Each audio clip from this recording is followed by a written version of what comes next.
మనం చాలామంది మనం ఏం అజ్ఞానంలో ఉంటామంటే అక్కడ చేస్తే కానీ ఫలించదు, వారి పక్కన కూర్చుంటే కానీ ఫలించదు. ఎవరి పక్కన కూర్చున్నా నీ మనస్సు ఎలా ఉందనేదే ముఖ్యం ఇక్కడ, లేకపోతే ఫలించదు అది. పైగా మన మనస్సు సరిగ్గా లేకుండా ఒక మహానుభావుడు పక్కన మనం కూర్చుంటే ఆయన వల్ల మనం బాగుపడకపోగా మన వల్ల ఆయన చెడిపోయే అవకాశాలు బాగా ఉన్నాయి.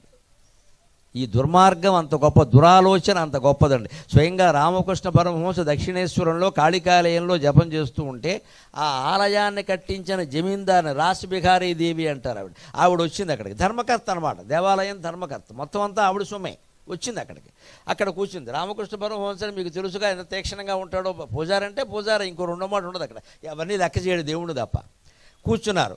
మీ పక్కన కూర్చొని ధ్యానం చేయాలని ఉంది అంది ఆవిడ. కూర్చో అమ్మ, దానికి ఏముంది అని. నేను ఏదో ధ్యానంలో ఉన్నాడు. ఒక్క 5 నిమిషాలు ఆగింది, టప్పని గోమె కొట్టాడండి ఆవిడ. ధర్మకర్తని, మొత్తం దేవాలయం కట్టించిన ఆవిడ టప్పని కొట్టాడు ఒక దెబ్బ.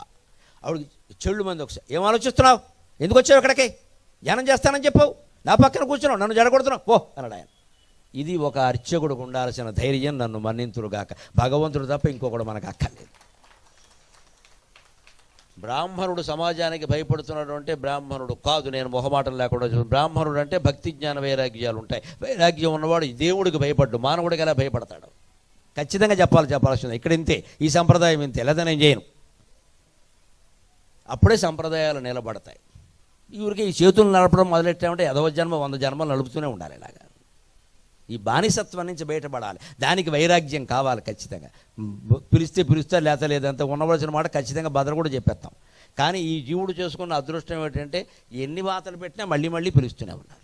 మరి అదేం ఆనందమో తెలియదు. అంటే సత్యం విలువ అటువంటిది. ఎప్పుడూ సత్యానికి సమాజం తల వంచాల్సిందే తప్ప సమాజానికి సత్యం తల వంచదు ఖచ్చితంగా.